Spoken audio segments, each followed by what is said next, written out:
on fait le pain comme si on le faisait uniquement pour nous, en fait. C'est pas moins important, c'est la même chose. On essaie d'être cohérent entre la façon dont on fait le pain, dont on va traiter le sol, et la façon dont on vit au quotidien, nous-mêmes, quoi. Il n'y a pas de différence. C'est pas comme un agriculteur qui va avoir une grande exploitation conventionnelle, mais qui aura un petit bout de jardin en bio pour lui, quoi, tu vois. Bon, non, pour nous, ça n'a pas de sens. Et ça existe, hein. Ça existe. Alors...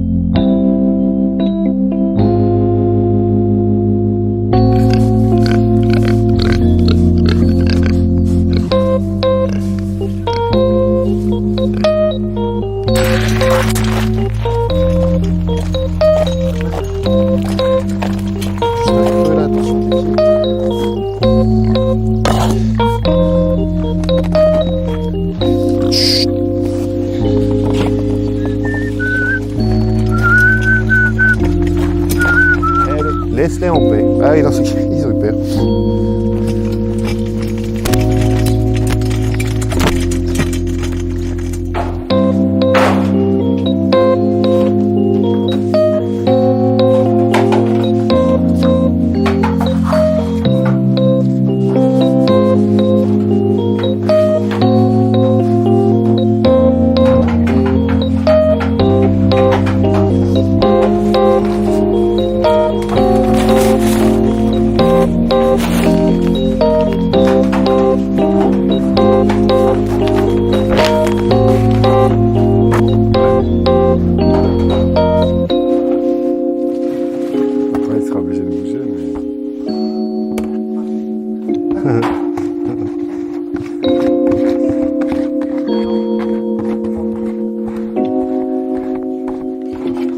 Ça, c'est les meilleurs pains qu'on fait, mais c'est pas toujours. On y arrive pas toujours. Il y a une base qui est correcte, voilà, toujours. Mais par contre, atteindre vraiment la qualité, pour moi, un certain des qualités idéales.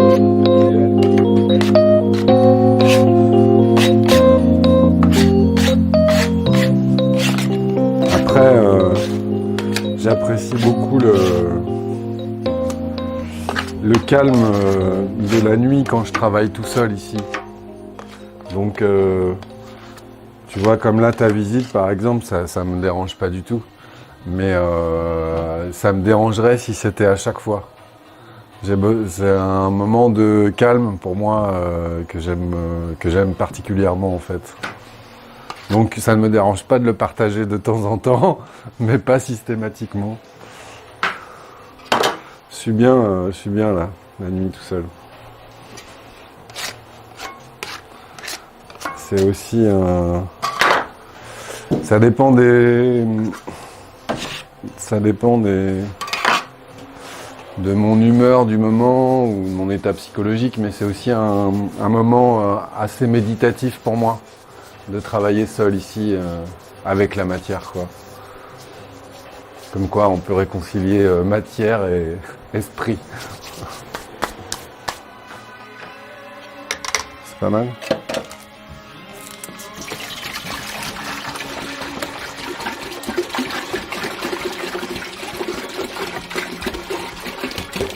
Il faut pas se fier à l'étiquette, c'est pas de l'eau du commerce.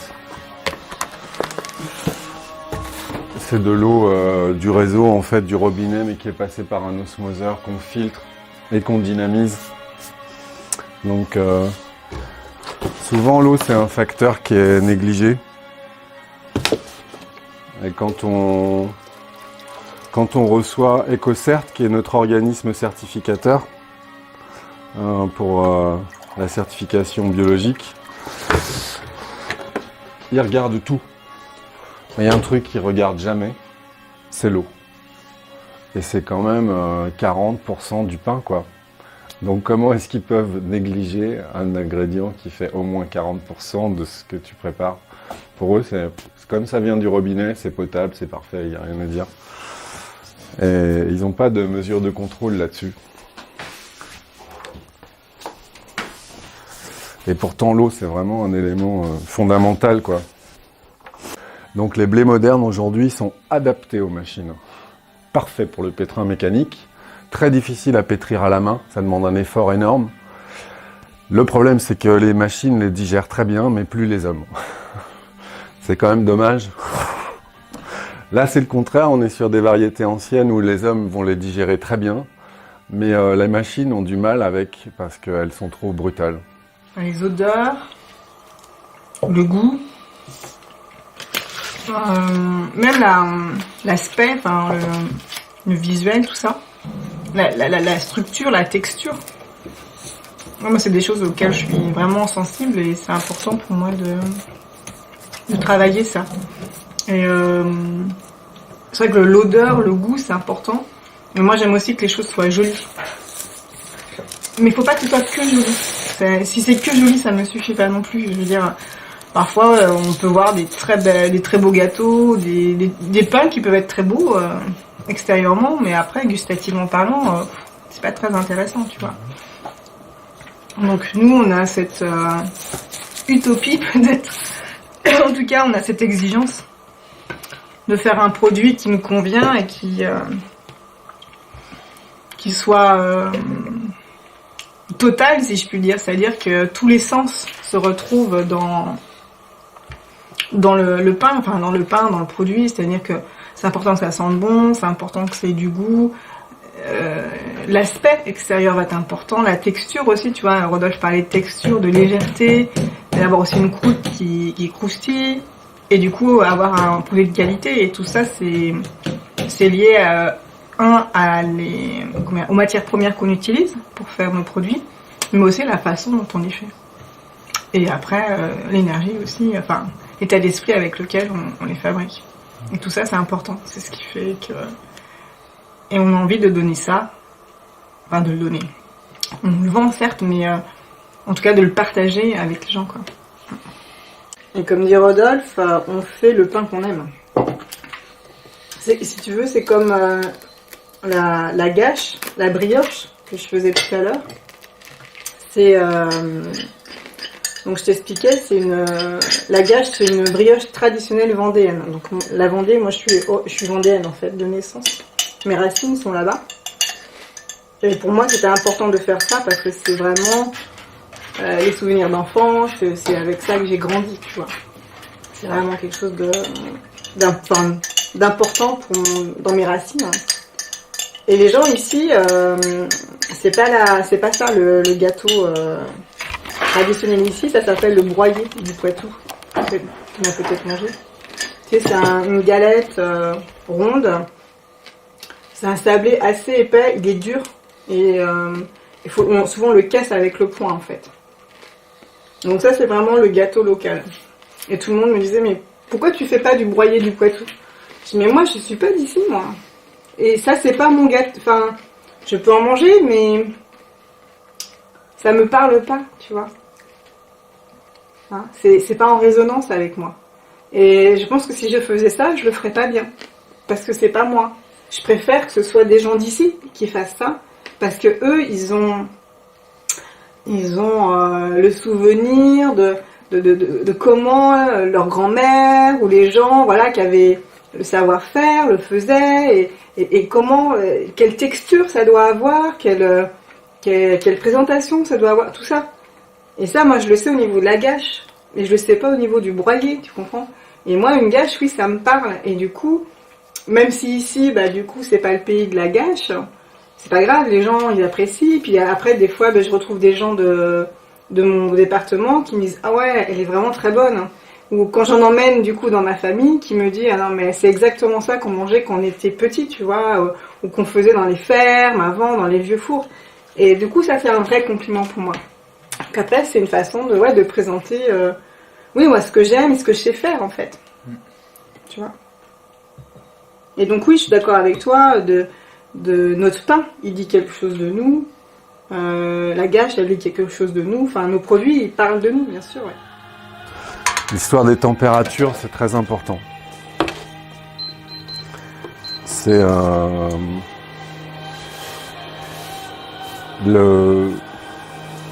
la fabrication du pain, c'est une conduite de fermentation. Comme le vin, comme le fromage, comme la choucroute, comme une salaison aussi. Tout ça, c'est des fermentations lactiques, c'est-à-dire certainement le mode de conservation des aliments le plus ancien que connaisse l'humanité, un des plus anciens. Et dans la fermentation, ce qui joue beaucoup, c'est le rapport entre le sec et l'humide, le chaud et le froid. Et c'est vraiment un des critères de pilotage les plus importants. Donc là, je cherche une température de pâte à 26 degrés. Moi, je travaille des pâtes assez chaudes. Ça favorise la fermentation. Donc là, je vais mettre une eau à 27 degrés. Et là, je vais préparer une pâte d'un pain qui contient des abricots, des amandes et des raisins. Donc on l'a appelé abricot, amandes, raisins. On n'a pas été très créatif. On a été simple. Mais voilà, ça c'est le levain que j'ai déjà prélevé pour cette fournée-là et que je vais réutiliser tout à l'heure. Donc on voit toutes les bulles et tout ça, ça c'est vraiment le produit des dégagements gazeux. Donc je dis ça souvent, c'est mon cheptel, là il y a quelques millions de têtes en bactéries et en champignons. Donc en fait c'est un écosystème microbiologique, vivant, très vivant. Et là je suis en train de le diluer dans l'eau. Parce que l'eau, je le considère que l'eau, c'est comme le messager, en fait, dans le pain. Donc et ce qui est intéressant là, pour les gens qui se posent ces questions-là, c'est qu'on va voir ce que devient le gluten là-dedans. Donc c'est du blé, hein, c'est une farine de blé, celle qui est faite sur la ferme. Donc là, elle a déjà, à l'intérieur du levain, c'est simplement un mélange de farine et d'eau, avec ce qu'on appelle le ferment, donc la semence microbiologique qu'on conserve. Ça a déjà subi une fermentation de quelques heures. Et là, quand je vais, à force de mélanger, tu vas voir, et ça tu pourras le filmer, en fait le gluten qui est la protéine du blé, et dont on tire le seitan, ou le seitan. Alors ça c'est du pur gluten, une pure protéine de blé. Et en fait c'est comme une grosse boule de chewing-gum. Et là, tu vas voir que dans l'eau, en fait, il ne va plus rien rester. C'est comme de la magie. Le gluten a disparu. C'est-à-dire qu'il il est devenu entièrement soluble dans l'eau. Il a été hydrolysé. Donc, voilà. Et si tu regardes là, à part quelques miettes, la matière solide que j'ai mise à l'intérieur, elle a littéralement disparu. Elle s'est complètement solubilisée à l'intérieur de l'eau. C'est l'eau qui la porte. Mais il n'y a plus rien de solide à part les amandes. Il n'y a plus de pâte, il n'y a plus rien. Donc le gluten, là, il a disparu. Et ça, c'est important pour les gens qui pensent qu'il ne faut plus manger de blé. Il ne faut plus manger de pain parce que le gluten, c'est un poison, etc. Donc c'est vrai. Dans une certaine mesure, je ne vais pas rentrer dans les détails du débat, mais quand il est travaillé correctement, en fait, le processus vivant, biologique, transforme la matière, c'est un début de fermentation, et en fait, il disparaît en tant que protéine au départ. La chaîne de protéines a été cassée, il y a une prédigestion qui s'est opérée, ce qui veut dire que pour notre organisme à nous, c'est plus un problème de l'assimiler. Le travail a déjà été fait par le vivant. Et ça, il y a beaucoup de gens qui l'ignorent. Et c'est dommage parce que, du coup, en français, on a une expression, on dit jeter le bébé avec l'eau du bain. Non, il faut garder le bébé. Donc, il faut être vigilant, faire attention avec ces histoires de gluten, mais il faut pas dire que maintenant le pain c'est plus un aliment digne d'intérêt. Non, c'est une grosse erreur pour moi. Et pas seulement parce que je suis boulanger. Je le pensais déjà avant d'être boulanger. Sinon, j'aurais pas fait de pain. Non, c'est un aliment très riche. Très riche.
Là, le four il renoircit et après il va blanchir encore. Il va se pyrolyser.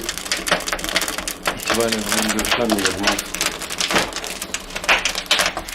Ça c'est beau aussi quoi. C'est du boulot. C'est plus facile en électrique. Cric, cric.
Faut que tu prennes l'autre porte, Seb.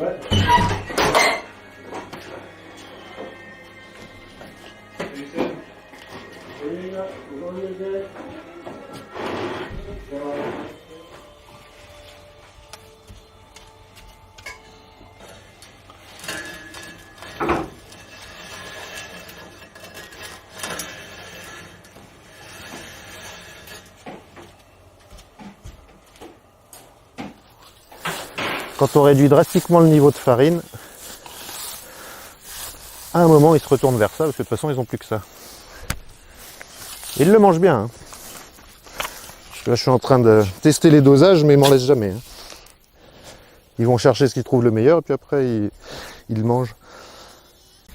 C'est devenu une vraie question sociétale à l'heure actuelle. La consommation de la viande. Personnellement, et au-delà du véganisme, moi si je produis de la viande, si je veux faire de la viande de qualité, qui va avoir un certain coût, mais c'est aussi dans le but que les gens, arrêtent d'acheter, mangent moins de viande. C'est-à-dire que la fois où ils en achètent, ils aient quelque chose d'agréable à manger, autant au terme nutritif que gustatif. Mais après, qu'ils se rendent compte, oui, ça a un certain prix parce que ça a un certain coût pour la planète aussi, quoi qu'il en soit. Et donc, on revient, nous, sur des petites unités d'élevage où la philosophie biodynamique reprend tout son sens, c'est-à-dire d'avoir un organisme qui, au maximum, puisse s'auto-entretenir. C'est-à-dire que les cochons vont m'amener de la fumure va aller dans mes champs vont produire des céréales, qui, pour grosse partie vont nourrir les hommes, petite partie vont quand même nourrir mes bêtes un petit peu aussi. Enfin, c'est normal qu'ils en récupèrent aussi. Et après d'avoir un système qui pour grande partie s'auto-entretient, fonctionne. De toute façon, l'agriculture sans animaux, c'est une hérésie. C'est un des grands oublis du XXe siècle, ça, que la fumure minérale puisse tout remplacer. C'est assez génial. J'avais été dans une conférence d'un groupe français qui s'appelle Base. Ça, c'est des agriculteurs qui ont arrêté de travailler le sol, qui ne labourent plus, mais qui sont quand même en conventionnel, c'est-à-dire qu'ils utilisent toujours la fumure minérale, des choses comme ça. Et c'est intéressant, il y avait un universitaire français qui a fait une recherche. Alors là aussi, sans retourner dans la politique, mais on est sur un sujet brûlant en France à l'heure actuelle, c'est-à-dire le glyphosate. Ils avaient mis une expérimentation en place pour voir si le glyphosate était réellement nocif ou pas, pour la vie, on va dire. Alors, les résultats, je veux dire, il n'y a qu'une expérience, hein, c'est pas suffisant pour faire une validité scientifique, mais ces résultats n'allaient pas dans le plus mauvais sens, c'est-à-dire que c'était vraisemblablement le glyphosate était pas très bon, mais pas si mauvais que ça. Par contre, ce qui était drôle, c'est qu'ils ont découvert accessoirement que la fumure minérale, c'est-à-dire aller mettre de l'azote minéral dans le sol, ça c'était très très très mauvais. Et j'ai trouvé ça drôle. Bon, les collègues là-bas, ils se sont empressés de dire signe-nous un papier, parce qu'on était à l'époque où la France parlait d'interdire le glyphosate, faut que t'écrives ça, faut qu'on le publie, faut qu'on montre au monde entier que le glyphosate n'est pas dangereux pour ça. J'ai trouvé ça assez drôle. Mais la vraie information derrière tout ça, c'est que c'était la fumure minérale, c'est dangereux. Et c'est un non-sens agricole. Ça tue les bactéries, donc ça... Certes, ça va nourrir directement la plante et ça va faire des belles plantes bien vertes, bien grosses et avec du grain bien gras. Mais par contre, ça tue le support sur lequel la plante est censée pousser. Donc, bon, de toute façon, ça permet qu'une vue à court terme. Et là, on voit bien déjà de toute façon les dégâts au bout d'un siècle d'utilisation de ces produits-là. Hein. Sachant que sur ces un siècle, il n'y a eu jamais qu'un demi-siècle d'utilisation intensive. Donc après, c'est ça que je trouve qui me sidère, c'est qu'on n'arrive pas... On préfère fermer les yeux. C'est un problème de l'homme, ça. Faut qu'il se soit brûlé le doigt très très très fort pour commencer à réagir. Quand ça chauffe juste, c'est pas suffisant. Il y a aussi beaucoup d'idées toutes faites sur le pain bio ou les produits biologiques. C'est trop cher, c'est plus cher, est-ce que c'est vraiment vrai tout ça? Enfin, il y a plein d'idées préconçues en fait. Et quand tu expliques, moi ce que je trouve important en faisant le marché, c'est que tu expliques aux gens. Et après, je ne cherche pas à convertir spécialement les gens. Moi, je dis ce que je fais et pourquoi je le fais et pourquoi ça a du sens pour moi de le faire. Après, si les gens ils n'accrochent pas, ça les intéresse pas, ou qu'ils n'aiment pas, parce que je peux comprendre que les gens n'aiment pas le pain, tu vois. Et ça, c'est leur droit le plus strict. Enfin, moi, mais après, voilà, je pense que ça ouvre certains sur, sur une autre façon de voir les choses, sur une autre façon de vivre aussi, sur des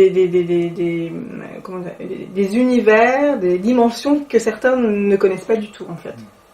Et ça, c'est important pour moi, c'est important pour nous, parce on sème des graines, hein, si tu veux. Et j'ai vraiment cette sensation-là de semer des graines, en fait. Et il y a des graines qui vont pousser tout de suite, qui vont germer et pousser. Tu en as d'autres qui vont rester en dormance une semaine, un mois, un an, 10 ans, je ne sais pas. Et puis tu en as peut-être qui ne fleuriront jamais, voilà. Mais ce qui compte, c'est de semer. Après, bon, tu t'en remets au destin. Donc je disais que ça fait 2 ans et demi qu'on fait le marché à Châtellerault. Et avant, notre pain était vendu par des amis producteurs de produits laitiers, qui sont eux aussi en agriculture biologique. Et déjà, on vendait bien, si tu veux. Et donc, à un moment donné, ils ne pouvaient plus le faire, parce que ils avaient beaucoup de produits. Nous, il y avait de plus en plus de demandes de pain, donc ils nous ont dit que ce serait bien que vous veniez vous aussi sur le marché. Et ça nous a permis de nous rendre compte que il y avait pas mal de gens déjà qui connaissaient notre pain. Et puis après, le fait de le vendre nous-mêmes, on apportait des informations, comme je te disais, des explications sur comment on travaille, notre philosophie. Donc ça nous a apporté une autre clientèle. Et en 2 ans et demi, moi j'ai vraiment vu l'évolution de la clientèle. C'est-à-dire qu'au début, on avait vraiment des gens qui sont convaincus déjà, tu vois, qui sont militants, qui sont pour qui la nature, l'écologie, c'est vraiment important. Donc des gens qui étaient déjà soucieux de l'alimentation, de l'environnement, etc. Et aujourd'hui, on a des gens, je dirais, qui ont aussi des problèmes de santé, qui sont pas spécialement écologistes, etc., mais qui, par la santé, par leur alimentation, par le problème du quotidien, parce que manger, c'est tous les jours, en fait, ils viennent nous voir. Et après, je vois aussi qu'il y a des personnes, par exemple, ça fait 2 ans qu'ils passent devant mon banc, qui ne font que regarder, et puis tout d'un coup, un jour, ils vont s'arrêter.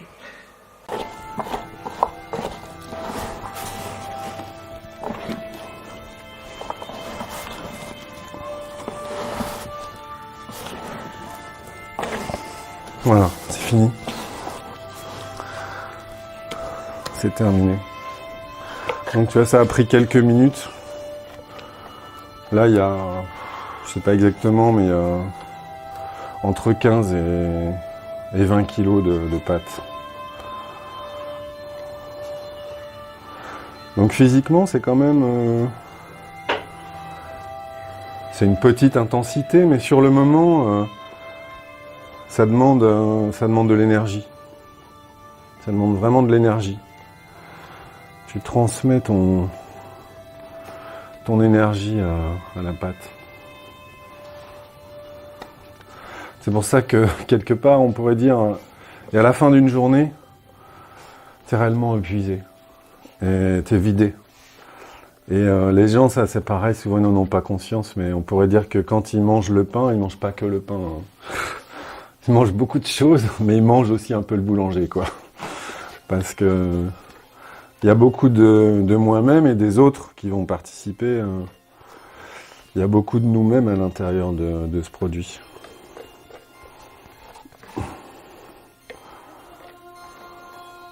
Et littéralement, surtout dans ce mode de fabrication, où on est très peu mécanisé, ils mangent littéralement notre énergie, quoi.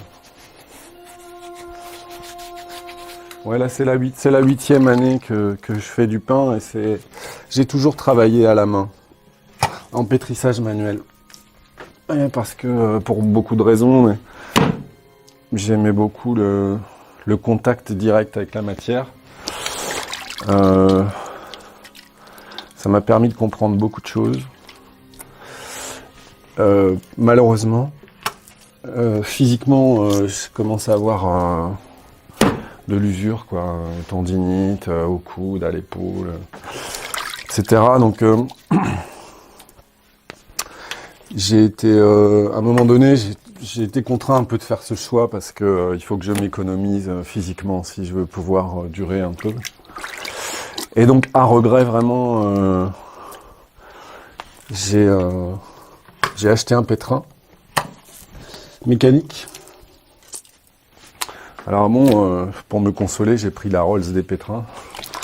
C'est ce qu'on appelle un pétrin à bras plongeants. Donc là, on voit les deux bras qui plongent là. Donc en fait, c'est un pétrin qui reproduit le mouvement des bras de l'homme. Mais ça me convient pas parce qu'on essaye de travailler le plus possible avec des variétés anciennes de blé. Et ça supporte très mal la machine. Parce que les gluten, justement, sont très fragiles. Et contrairement à ceux des blés modernes. Et ce qui leur convient le mieux, c'est vraiment le travail manuel, parce que c'est beaucoup plus doux. Et ça, même en utilisant la machine le moins longtemps possible et le plus doucement possible, c'est encore trop brutal pour le gluten des variétés anciennes. Variétés modernes, c'est pas du tout un problème. Parce qu'en fait, ils ont fait évoluer les plantes avec les machines. Et vice versa.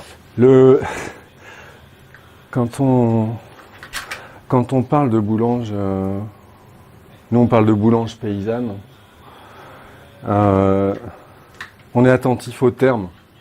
Il y a des termes poétiques. Par exemple, quand je vais mettre le levain dans la pâte, je vais dire ensemencer ma pâte. Il y a beaucoup de métaphores agricoles. Par contre, dès qu'on passe dans l'univers de la machine, là, ce que je suis en train de faire, ça s'appelle le décuvage. C'est un mot absolument sans aucun charme. C'est... voilà, ça traduit bien l'univers de la machine pour moi. Et je suis pas technophobe, hein.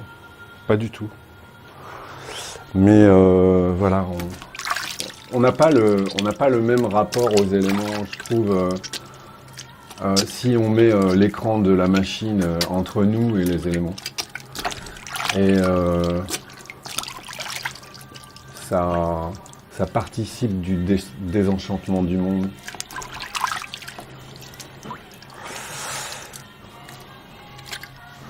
Même si les machines peuvent nous rendre énormément de services, par ailleurs.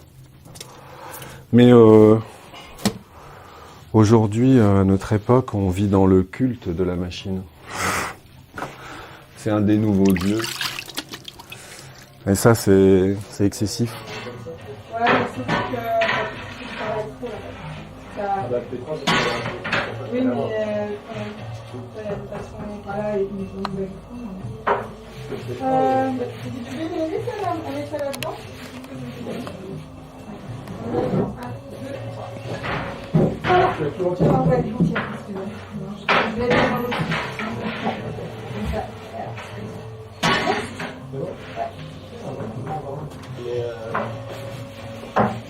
Parce que nous, pour les filles, c'était 3 heures.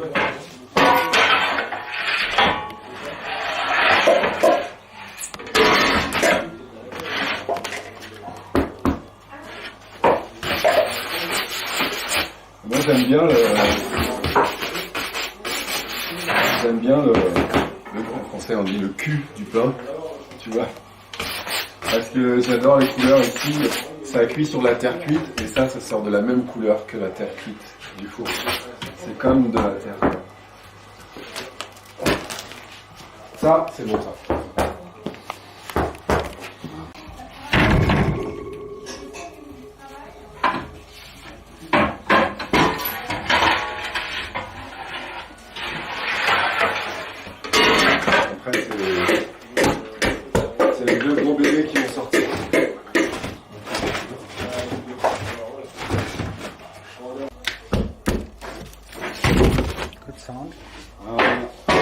pas bon.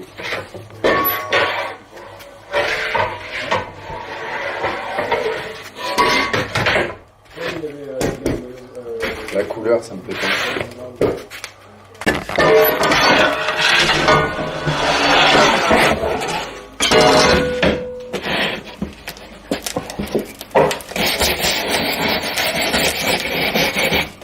Donc, il reste des petits morceaux de charbon. Mais bon, je me dis aux gens, mais choisi attention, vous aurez peut-être un peu de charbon et tout, je dis, mais en même temps, c'est là, tu vois. C'est vraiment cette nuance là de rose et tout, regarde. Et j'aime bien les couleurs qu'on sort sur les sols des pins, ouais.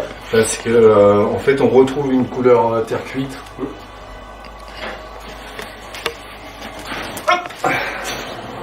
C'est des matériaux dans lesquels on se sent bien. Donc ça ne me dérange pas de sacrifier un peu de confort technique. Bon, peut-être que quand j'aurai 65 ans, je dirai pas la même chose, j'en sais rien, mais aujourd'hui, c'est pas grave, je préfère descendre une marche, faire quelques allers-retours et travailler dans un endroit qui m'inspire. Alors que les laboratoires, même là où on va transformer la viande, ou même certains laboratoires de boulangerie, moi j'appelle ça des morgues. Le vivant n'a pas le droit d'y entrer. Tu vois, ici s'arrête la vie, quoi. Et on rentre là-dedans, et il faut mettre une charlotte, des bottes, des gants, c'est limite s'il faut pas porter un masque, tu vois, c'est n'importe quoi. Moi je peux pas travailler là-dedans, je refuse. Et moi je veux pouvoir travailler au milieu de la nature. Et ça c'est juste un prolongement de la nature. Voilà. Je veux pouvoir me mettre pieds nus, je veux pouvoir enlever mon t-shirt. Et il est hors de question que j'accepte les dictates liés à cette traduction de l'hygiène qui pour moi est excessive, inutile bien souvent et qui rejoint l'absurdité dont je parlais tout à l'heure, c'est-à-dire que ça gêne personne de mettre des tonnes de produits chimiques toxiques dans les sols où qu'on mange. Par contre, si on a le malheur d'entrer dans un endroit comme ça, préparé à manger, on va tous mourir. C'est quoi cette logique absurde? Tu vois? C'est quoi cette logique absurde?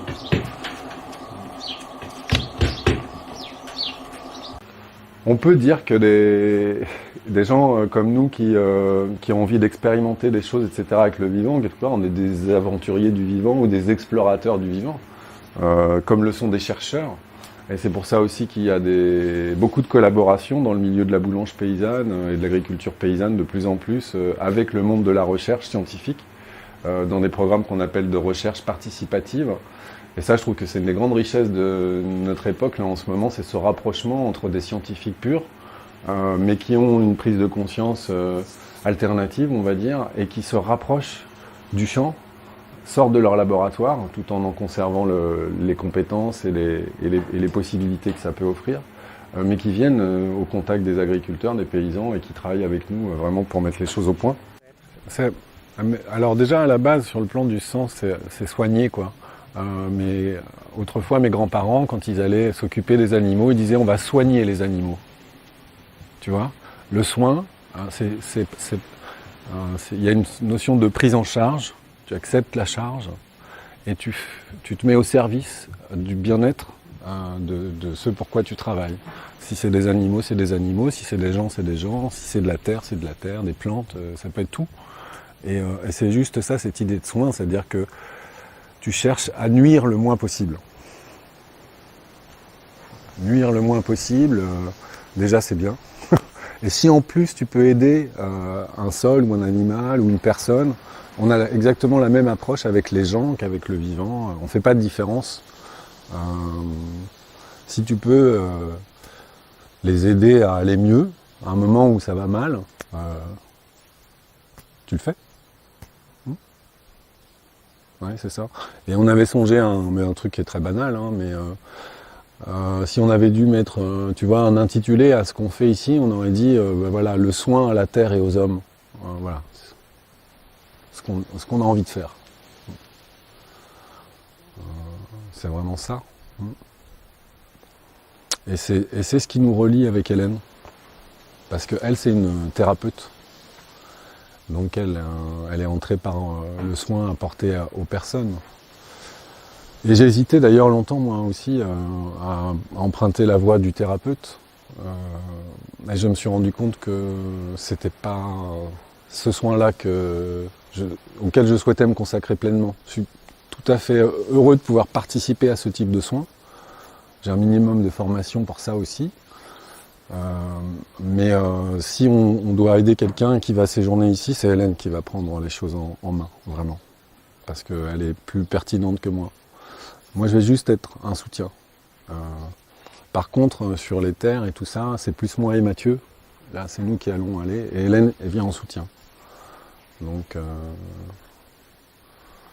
on partage tous les trois cette dimension du travail qu'on a fait sur nous en psychothérapie, par différentes voies. Et on s'est efforcé de beaucoup travailler sur nous-mêmes pour déjà aller mieux, nous améliorer nous-mêmes et dans notre relation aux autres, etc. Et tout ça, ça a évolué ensemble. Et ça ne me dérange pas de me dire aujourd'hui, bah ok, les 30 prochaines années, c'est ça que je vais faire. C'est la première fois dans ma vie où je me dis oui, c'est possible. Avant, tous les 2 ans. On va dire que ça fait partie du sens que j'ai trouvé dans ma vie. Et je me sens utile en faisant ça. Ouais, je me sens vraiment utile. Pas seulement à moi, à l'ensemble. J'ai l'impression de participer à l'ensemble. J'essaye. Donc d'une manière positive. Que mon apport soit positif pour les hommes, pour la société, et pour la nature et le vivant qui nous permet d'exister, quoi. Donc j'essaye. On essaye, tous ensemble.